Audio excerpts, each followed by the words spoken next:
Hola, hola, bienvenidos a Mesa Central. Les hablamos desde el periódico El Colombiano de Medellín porque queremos contarle un pequeño resumen analítico con cuentos, con chismes detrás de cámaras de lo que pasó esta semana, los 3 temas más importantes de esta semana, que a veces son uno. Saludo a Daniel Rivera, nuestro editor general. Hola Luzma, ¿qué más? ¿Cómo estás? Juan Diego Ortiz, nuestro editor Luzma, de Metro, ¿estás? y Santiago Ángel nos acompaña desde Bogotá, nuestro editor político.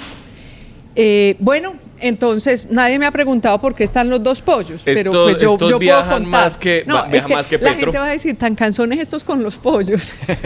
Pero como alguien puso los 2, pues nos tocó contar que yo estuve ayer en Urabá y me lo encontré en Necoclí, varado en Necoclí, porque resulta que la gente ya nos está yendo, que eso es una noticia. Lo contamos es porque ya es una noticia. Sí. Me dijeron allá en Urabá, no, esto de los migrantes desapareció, como por arte de magia. ¿El arte de magia qué es?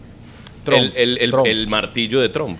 Exacto. Incluso en Nueva York están vacíos los albergues que habían construido para migrantes. Lo que es un mensaje político, es decir, dio un mensaje y la gente ahí mismo se abrió. Y perseverar en el mensaje. En el mensaje. Pero bueno, pero de lo que vamos a hablar esta semana es de todas las movidas que ha habido en el gobierno, en el gabinete ministerial. Pues claro, Petro nos da noticias, frases, antes como abrebocas. Pero estuvo bueno eso, más que noticias, el presidente no ejecuta, él da frasecitas en discursos cuando va a un pueblo o en el Congreso. Pero que nos sirve para contarle a la gente cuáles fueron las frases de la semana. Esta semana, para mi gusto, bueno, dijo muchas frases, pero para mi gusto quiero destacar 2. Uno, que por primera vez Gustavo Petro dijo que sí se va. Oigámoslo. Que cuando se retirara. Que la inteligencia artificial, que es el desarrollo algorítmico matemático que permite en su versión de mecánica cuántica, que creo que no sé si se llama así, sí. Ahí ya sé menos porque eso hasta ahora lo estoy... Esa sí que está nueva, que no es más sino algoritmos más poderosos. O sea, matemáticamente, es un desarrollo matemático. Algoritmo de Shor, ¿no? ¿Le llaman? ¿O cómo se pronuncia? Bueno, cuando deje de ser presidente les prometo que me trataré de meter en ver cómo es un algoritmo de Shor, a ver cómo es que es eso, pero... En un cuento sobre algoritmos, él empezó a hablar de algoritmos y que él no sabía eso si era mecánica cuántica o qué era, pero que él le prometía que cuando ya dejara la presidencia, él se iba a estudiar. Entonces yo pues sinceramente me alegré saber que sí está pensando en dejar la presidencia. Y reiteró en la entrevista en El País que era muy infeliz. Que esa fue también una frase en también, la entrevista en El País de España. Pero eso me parece tan como calculado, ¿no? Porque es otro colombiano más aburrido en el trabajo. Yo soy como usted. Y por otro lado, que volvió a persistir en que el presidente no tiene el poder. Él ha dicho desde el principio eso, y a mí eso me da cierto temor, ¿no? Porque quiero más poder. El poder es una vasija que no se llena y él siempre ha dicho eso. Sí, él pensaba que era llegar a mandar y mandaba y todo se hacía. Porque dijo también que la revolución, que no logró hacer la revolución que él quería. No, es que realmente eso le enseña al presidente que el tema no es de inspiración, de creación, sino de transpiración, como dicen, de puro trabajo, de ejecutar, de saber ejecutar. Pero la otra frase, y pongámosla también además de la primera y de esta, es que Petro dijo esta semana una frase. Ustedes no oyeron la del agua, es que esa es parte de la colección para la historia. La del agua dice, no somos más que agua pensante en forma de energía condensada. El planeta y la tierra y el agua es la vida y por tanto es la humanidad, porque nosotros no somos más que agua pensante en forma de energía condensada en nuestros cuerpos.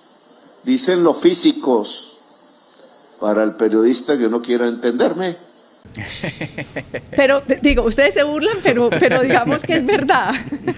Que es verdad, pues claro, verdad. Porque el cuerpo puede humano ser verdad, es... porque es más, no sé si 80% o cuánto es agua. Ay, no me acuerdo de mi clase claro. de ciencias. 70%. Como el planeta. Y es agua que piensa. Lo que pasa es que pues es muy elaborado porque es que le fascina ese modo No, de pero- poeta, poeta filosófico. Tragedia No, griega, no no, nos bañamos no, pero no. 2 veces en el mismo río. Heráclito, eso es Heráclito. Pero en realidad es como estudiante de universidad trasnochado. Solo falta que un día salga con un libro, con inventario uno de Benedetti y ya con eso. Bueno, lo que hay que decir es que cuando aparece con todas estas frases filosóficas, normalmente Gustavo Petro, yo creería que es cuando está bajo efectos de algún tipo de sustancias, porque él no siempre da sus discursos así, pero cuando de pronto se eleva, que habla del cine, que habla de la literatura, de los filósofos, cuando se le sale esa vena artística, creo que de pronto está en O está necesaria- leyendo los poemas de Roy en ese momento. Puede ser No, también bueno, inspirado. pero bueno. Pero yo sí quiero decir que demuestra que en realidad no sabe mucho de eso, como que es un consultor enciclopédico, pero cuando habla de cine, cuando habla de filósofos, cuando habla de literatura, siempre va a los tópicos y parece un estudiante universitario. Bueno, yo no sé si tópicos, es decir, que el cuerpo es agua condensada en forma pensante. Yo creo que, bueno, no lo dije bien, pero creo que esa sí es autoría de él. No me parece Sí. tan tópico. Pero bueno, empecemos con el tema. Petro finalmente hizo el cambio de ministros, que se demoró bastante. Hay que recordar que este martes que viene va a ser un mes. Fue cuando les pidió a todos la renuncia 4 de febrero. después Sí. del Consejo de Ministros. Entonces uno dice, ¿por qué se demoró tanto? Les quiero contar una historia. Alguien me dijo que cuando hace un año, por estas mismas fechas, febrero, que necesitaban hacer algunos cambios en el gabinete, Gustavo Petro dijo, busquen figuras que se hayan quemado en las elecciones de octubre de 2023 de nuestro partido. Y no había, pues, y realmente una u otra, pero no mucho más.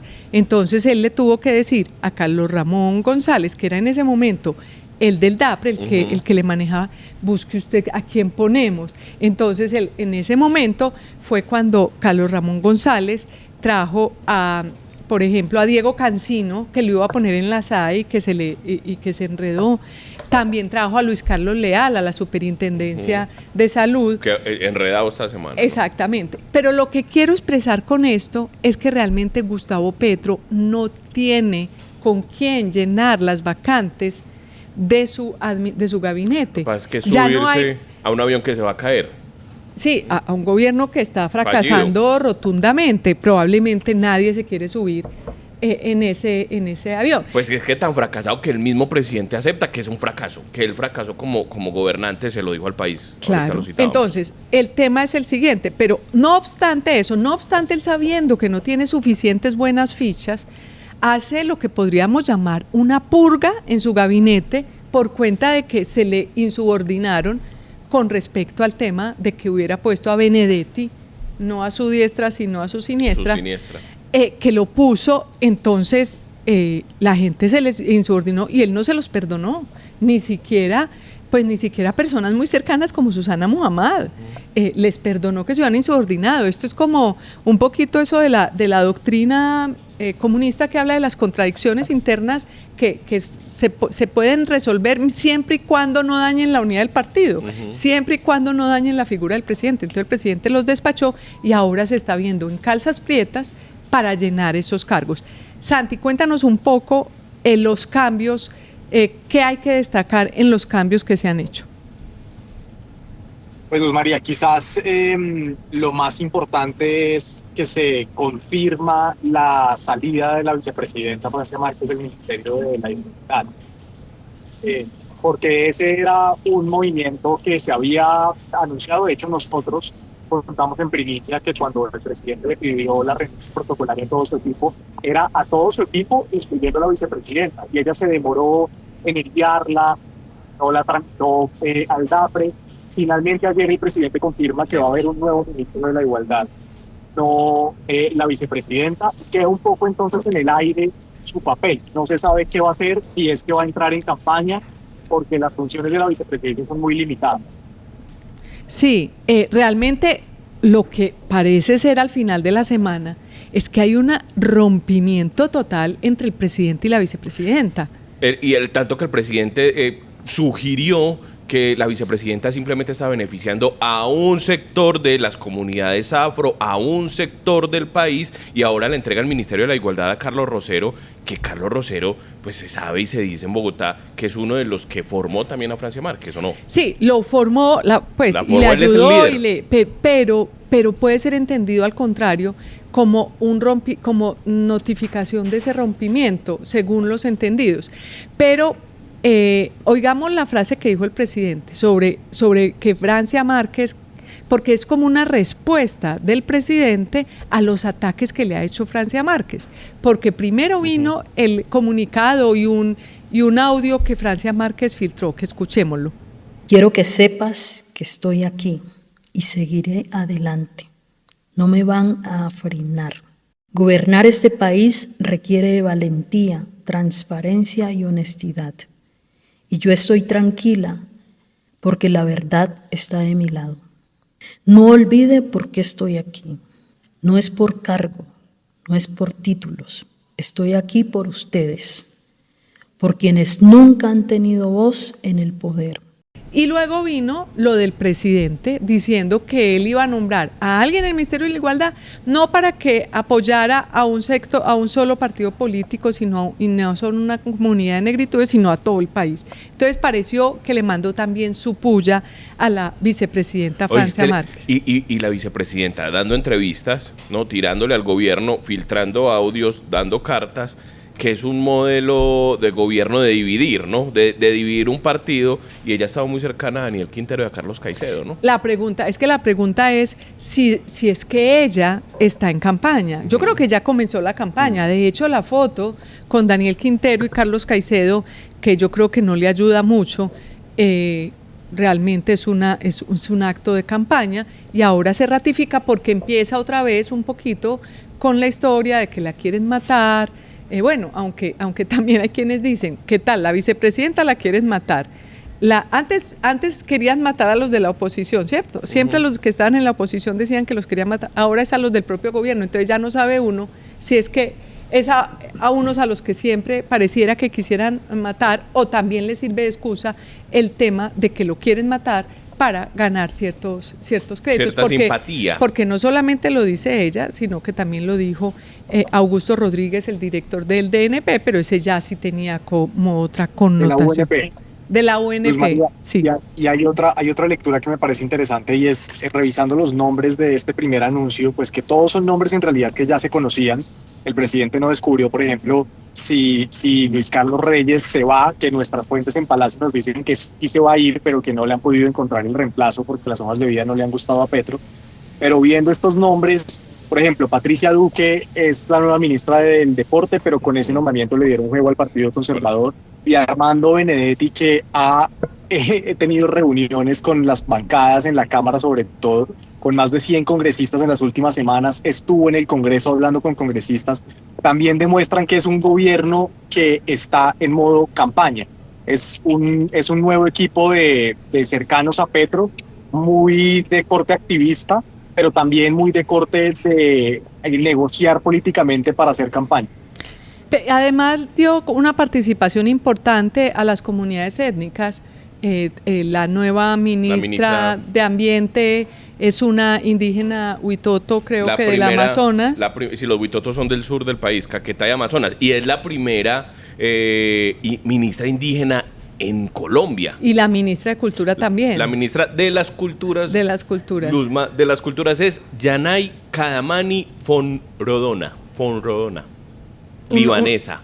Ok, pensé que también. Okay. No sé si habíamos tenido en el país una ministra o un ministro de ascendencia libanesa. No, muchos, porque los migrantes libaneses han dominado la política de este país. Sí, sobre todo en la costa. Ojalá todo eso sirva para que haya un trabajo más incluyente en el país, no solamente en el gobierno. Lo que pasa es que a mí me parece que esto ratifica de cierta manera que Gustavo Petro se quedó un poco sin fichas para poner en el gabinete.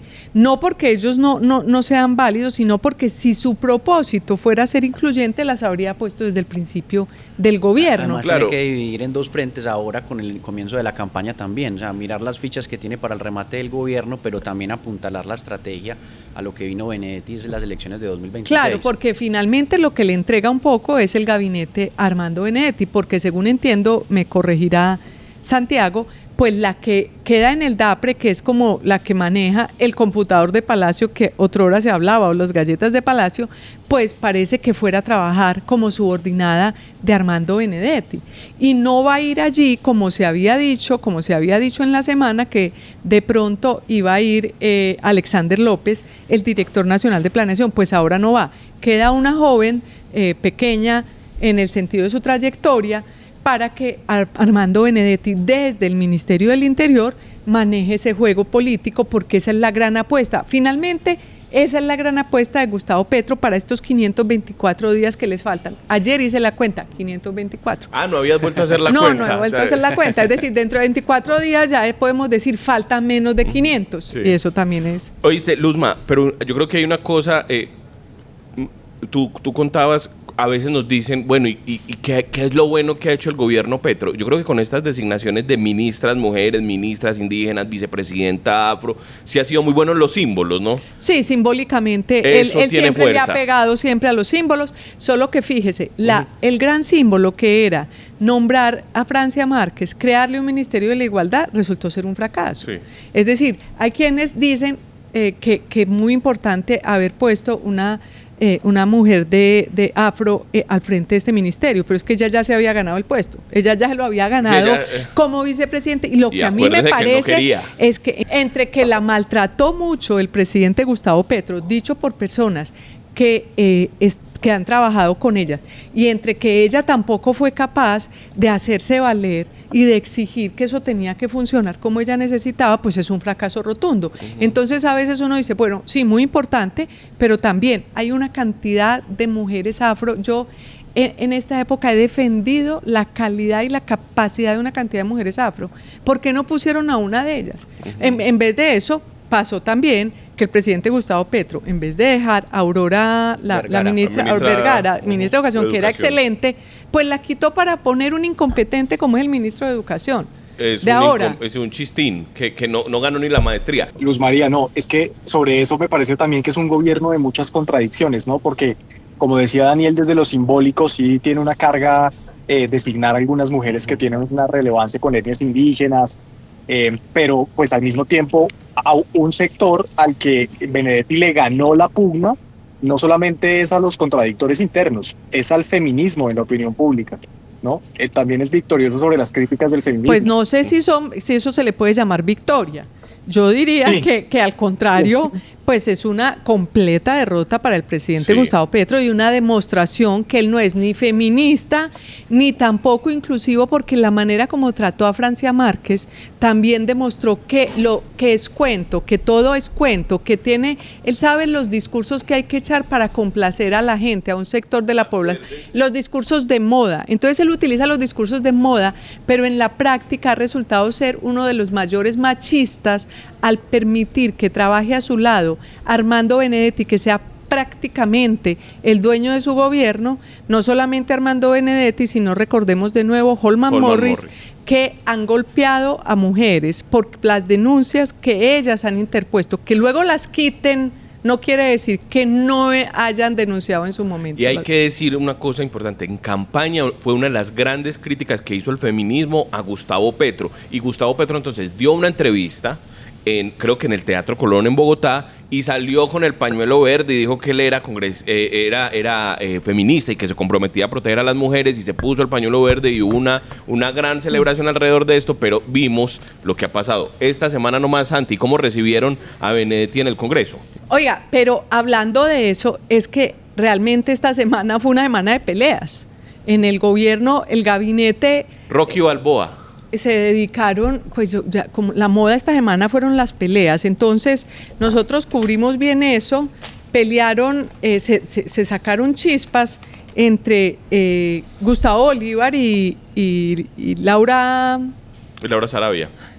se sacaron chispas entre Gustavo Bolívar y Laura Sarabia, se sacaron chispas entre Roy Barreras y el ministro de Comercio Luis Carlos Reyes, y uno lo que ahí se traduce, pues cuéntanos un poco, Santi, por qué se sacaron chispas, pero lo que se traduce es el fracaso del esquema de la manera de gobernar de Gustavo Petro, que se hizo evidente en ese Consejo de Ministros. Yo creo que ese Consejo de Ministros fue la estocada fue el final. cambio, el antes y el después de este gobierno, porque ahí todo empezó a hacer erupción, todo lo que estaba contenido. Es que esas dos peleas empiezan ahí. Sarabia, Gustavo Bolívar desmiente a Sarabia y luego después pasa todo lo de Papá Pitufo y Luis Carlos Reyes dice que Roy Barreras en la entrevista del País dijo cuotas. Que se le había ocurrido una hora antes grabar el Consejo de Ministros, que había sido una idea de él. Sí, que había sido muy exitoso, sí. que transparente ante el a mí me pueblo. gustó. Otra frase que me gustó, él me dijo,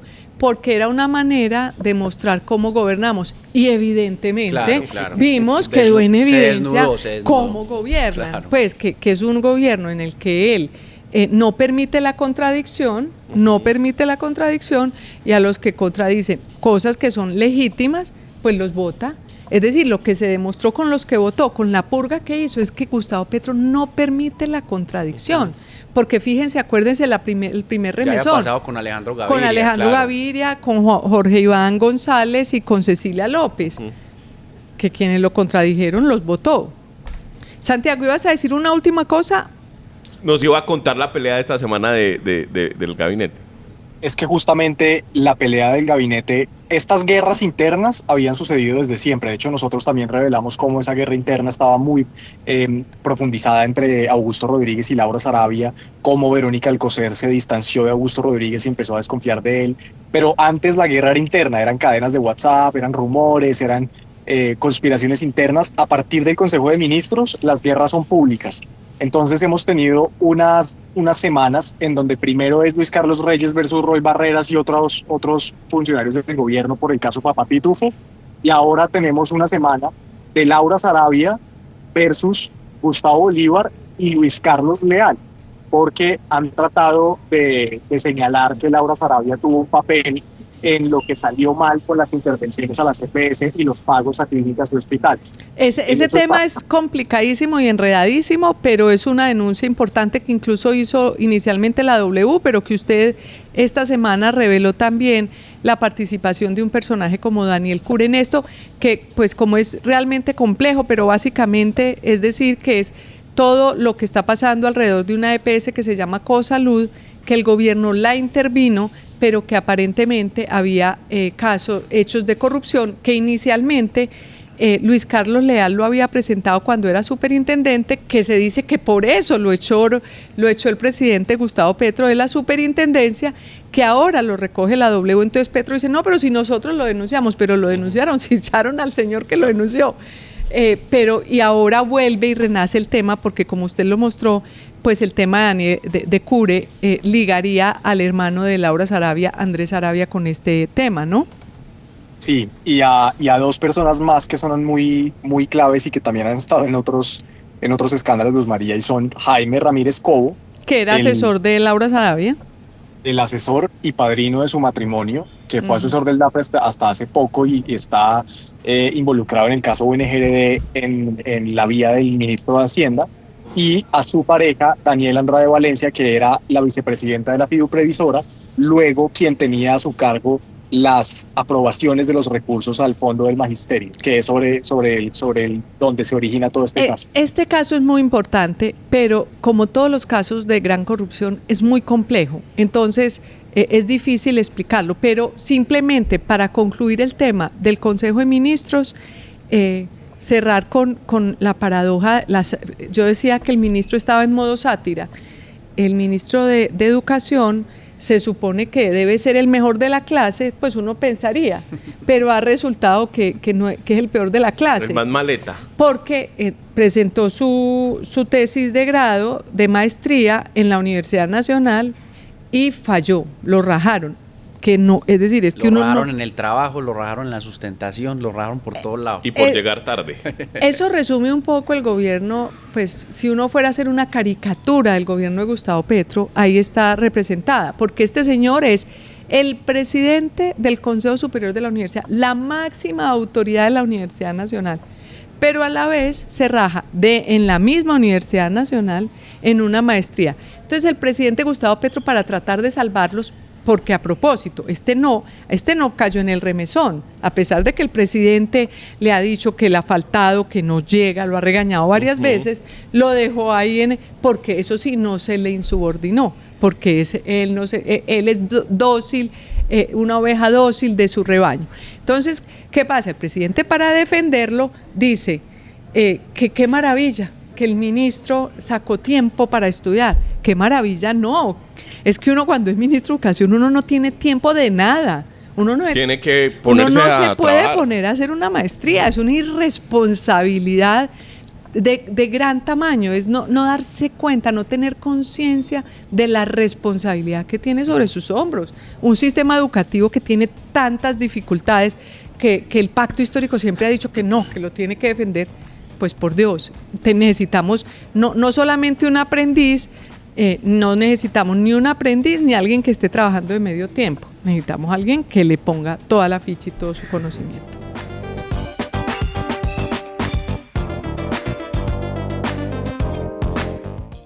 Bueno, y para que no nos sigan solamente las tías de Juan Diego, suscríbanse al canal de YouTube. Ay, me encontré con del una señora Colombiano. y me dijo, allá en Urabá, me dijo, no, yo los veo y le tengo campanita, muñequito, todo, para Ella es verlos. una de las fans, de las 3 personas que siempre están esperando este en vivo, así que síganos. De las 100,000, perdón. Perdón. 108,000 creo que ya vamos. Luzma todos los días va a ver, para que entonces engrosen esa lista, suscríbanse, El Colombiano o Periódico El Colombiano o El Colombiano Videos. Aparecemos de esas 3 maneras en YouTube. Prontamente también nos van a ver directamente en la página del Colombiano. Síganos en redes sociales, estamos a punto de llegar a 1 millón de seguidores antes de que Ana Plata, la editora de redes, me regañe. Estamos a nada de llegar a 1 millón de suscriptores en Instagram. Síganos ahí para que vean nuestros reels, carretes, todo eso. Síganos en X, El Colombiano, y también en Facebook. Bueno, esto cada vez se alarga más esa... ¿Qué más seguimos? Nos ¿Qué estamos más? alargando en los temas los y en los editores me pasan. anuncios y las cosas, pero bueno. El Payola. segundo tema, que parece ya el cuarto porque el otro nos quedó bastante largo, el segundo tema es el juicio al expresidente Álvaro Uribe, que el problema que tenemos, pues comentemos lo que ha pasado esta semana, pero es que está en movimiento. Mientras estamos hablando en este momento, están en la audiencia en la cual el llamado testigo estrella, Monsalve, lo está contrainterrogando la defensa de Álvaro Uribe. Pero Santi, cuéntanos un poco como lo más destacado del juicio de esta semana. 2 testigos contrainterrogados esta semana, bueno, de hecho 3 con el senador Iván Cepeda, pero los más importantes del caso, porque fueron los testigos más relevantes de la Corte y de la Fiscalía, son de Yanira Gómez, la pareja de Juan Guillermo Monsalve y Juan Guillermo Monsalve. Esto, Luzma, es así: la Fiscalía presenta a los testigos, les hace unas preguntas para que la jueza pueda determinar la calidad de los testigos, y la defensa tiene la oportunidad de contrainterrogar a los testigos para tratar de perjudicar su credibilidad ante la audiencia. Lo que hemos visto hasta ahora es que ha habido unas contradicciones importantes de Yanira Gómez y de Juan Guillermo Monsalve, pero esto se va a alargar y pues no acaba, ¿no? Él seguramente la próxima semana también va a tener que ser contrainterrogado por Jaime Granados. Sí, usted dice que para tratar de perjudicar, yo creería que la expresión correcta es más bien para como, desacreditar, sí. Más que desacreditar, sino es para ver pues en los errores que puedan incurrir en sus versiones. Porque recordemos, vale la pena. Primero, es un caso muy importante porque es la primera vez que un presidente de la República en la historia de Colombia está sometido a un juicio. La segunda cosa es que realmente es un juicio por algo que se llama compra de testigos.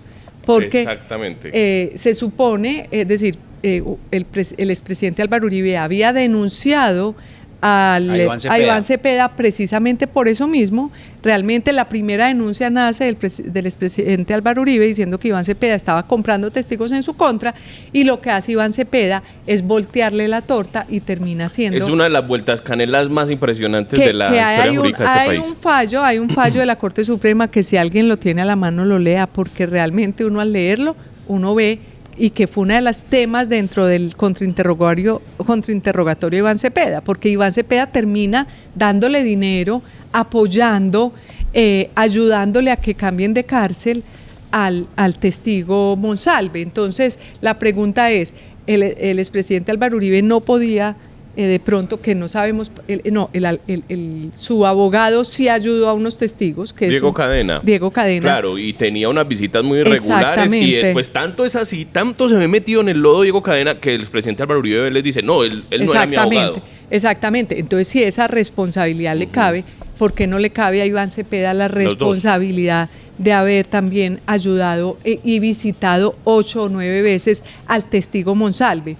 Porque es que este juicio es un juicio netamente político, está lleno de jugadas, de tiras y de aflojes. Sí, yo quiero decir algo ahí justo de eso, y es que tan es así, digamos, tan es un juicio mediático, que el interrogatorio termina hablando Monsalve es de la creación del bloque Metro, cuando de lo que se ocupa este juicio es de si hubo compra de testigos o no, por un lado, y por el otro, que eso dejó a todo el mundo frío, es cuando Monsalve dice que no conoció al expresidente Álvaro Uribe Vélez. Y él se relaciona completamente, dice, según el testimonio, es con Santiago Uribe. Él dice que Santiago Uribe iba a Guacharacas. Cualquiera que vaya a San José del Nus, de Medellín a San José del Nus, ve Guacharacas al lado izquierdo del río Nus. Sí. Y en esa finca es donde sucede todo esto, pero cuando él dice, el testigo estrella no conocía al expresidente Álvaro Uribe Vélez, como que se extiende el silencio en el auditorio, ¿cierto? Digamos, en el auditorio virtual. Salió también a relucir el testimonio, un testimonio que había dado el hermano del testigo Monsalve, en el cual decía que Iván Cepeda sí le ayudaba a este testigo. Obviamente todo esto también lo han filtrado las partes, entonces para poner sobre la mesa sus mejores pruebas para tratar de que en la opinión pública. Y lo otro, pues es lo de Deyanira. A mí siempre me ha parecido muy extraño esta historia de Deyanira Gómez, porque este señor Monsalve está en la cárcel y llega esta mujer que es médica a atender a la gente en la cárcel, termina enamorándose de él, termina casándose, o yo no sé si enamorándose, termina casándose con él, es la que le entra el reloj y todas las posibilidades de coger los testimonios en contra del expresidente Uribe, y luego se divorcia cuando ya recogen las pruebas y todo. Uno dice, había algún una cosa como manipulada de meter esta testigo, de meter esta persona que iba a ayudar a recoger pruebas en contra del presidente Uribe. Pues eso queda de pronto para la historia. A mí sí siempre me ha parecido muy peculiar y muy extraño este personaje dentro de este proceso. ¿Qué sigue en el juicio? ¿Cuánto tiempo van a ser las audiencias? ¿Qué puede pasar? También he visto a la juez muy molesta con el expresidente Uribe, porque trata de meterse a veces en la audiencia. ¿Qué puede pasar? Pues, Luz María, este va a ser un juicio muy extenso, por eso era también la insistencia de la jueza para que se le diera celeridad, porque la cantidad de testigos es impresionante. Comenzaron realmente con los más fuertes, pero aquí hay una cantidad de personas, por ejemplo, de asesores del expresidente Uribe, que también declararon inicialmente a la Corte cuando la Corte era la que estaba haciendo la investigación, otros paramilitares como Carlos Enrique Areiza, como Pablo Hernán Sierra, incluso como el Tuzo Sierra, que está en Estados Unidos, y todos van a ser llamados a declarar en el juicio para que la Fiscalía pueda demostrar su hipótesis del caso y para que la defensa pueda controvertirla. Entonces vamos a estar viendo todas las semanas testigos que acuden al banquillo para este tipo de interrogatorios y contrainterrogatorios. Sí, porque el deadline, pues la fecha límite de esto es octubre, ¿no? Pero yo supongo que si ya ha empezado el juicio, pues si se demora, ya no sé si la fecha límite se mantiene. No, la fecha límite sí es el 8 de octubre, si no hay una decisión. Si no hay un fallo, okay. Si no hay un fallo, el caso prescribe. Ah, bueno, ese es el afán y ojalá pues se haga el trámite del juicio y se llegue a un fallo para no generar ese ruido que puede generar una prescripción de un juicio como este. Bueno, y ya para despedirnos, porque era otro tema, pero ahí lo hacemos, los podemos llamar los árboles asesinos, no, muy exagerado. Pero ahora resulta que los árboles eso sí, no como los edificios, sí, ¿no? Sí, esa manía que había. Que es que edificios enfermos, no. Pero bueno, sí. Los árboles que se están cayendo en Medellín y están entre hiriendo gente y matando gente, por eso les digo pues, los árboles asesinos, porque ya se han caído ¿qué? 4 o 5. Pues contando el de la 33 a comienzos de febrero, que mató un policía y dejó otro gravemente herido, cerca del Cerro Nutibara. También cayó uno esta semana en Prado Centro que dejó 2 heridos, otro en la entrada a Copacabana, otro en el Poblado que se llevó un cableado. Van como 5 o 6, pero las cifras son alarmantes, o sea, son 500 árboles que están en riesgo, han talado más de 80, porque las órdenes se demoran. Después de que se emite, se hace una inspección del árbol, se mira cuál es su estado. Sale la comunidad a abrazar el árbol, exactamente, ese es el otro problema. Después de que se da la orden, claro, después de que se da la orden por el estado del árbol, pueden pasar hasta 2 meses para que se dé la tala, pero entre esos viene un invierno muy fuerte y eso es lo que está pasando en la ciudad, que todo el mundo está mirando para arriba. No es un fenómeno nuevo, ¿no? Aquí yo me acuerdo hace por ahí 3 años un árbol se cayó ahí en la estación Floresta y mató a 2 policías o a uno de ellos. Es decir, hay muchos árboles, sobre todo en ese sector Laureles, Estadio, la 80, y muchos están muy viejos. El asunto es que la comunidad debe entender que es muy difícil que talen un árbol, pero sí, hay que entender. Hay un problema ahí también y es con la siembra masiva de árboles que se dio en los 60 o 70, 80, una siembra tan masiva que no fue ni tecnificada ni las especies que eran, y eso también influye en que hay muchas especies que se enferman y que tienen una alta probabilidad de caerse cuando ya crecen y ya están en su etapa de maduración. Pero de madurez. Uno cuando vaya caminando hay que mirar, no pasar muy cerquita de los árboles que uno ve así, porque pues ahorrémonos tragedias. Pero me llama la atención el dato, es que 500 árboles, es que si a uno le da a una cuadrilla, ¿cuántas cuadrillas se necesitan para talar 500 árboles? Y te dan la orden, ¿cuánto te demoras en un árbol? Se puede demorar un día tumbándolo, pues si un árbol es muy grande, tumbándolo, recogiendo, botando. Estamos hablando de cuántas cuadrillas para tumbar los 500 árboles. Eso es un trabajo arduo. Y esta semana publicábamos una foto de un árbol, pero pues que mejor dicho ya está así que toca el suelo, todo torcido, todo caído. En Prado Centro, al frente de donde se cayó el otro. Y lo curioso es que ahí estaba otra cuadrilla porque estaban talando el que se había caído, pues partiéndolo para poderlo recoger, pero no podían tumbar ese otro, que porque no tenían la orden. Entonces esto de talar los árboles me encanta porque pues yo amo los árboles, me parecen fascinantes. Pero también se vuelve una cosa medio kafkiana, es decir, como el proceso. El proceso para tumbar un árbol se vuelve algo muy, muy fuerte. Pero bueno, no era solamente una despedida. Les deseamos a todos que pasen maravilloso este fin de semana. Juandi, Daniel, muchas gracias. Y desde el periódico El Colombiano de Medellín, los saludamos de manera muy cordial.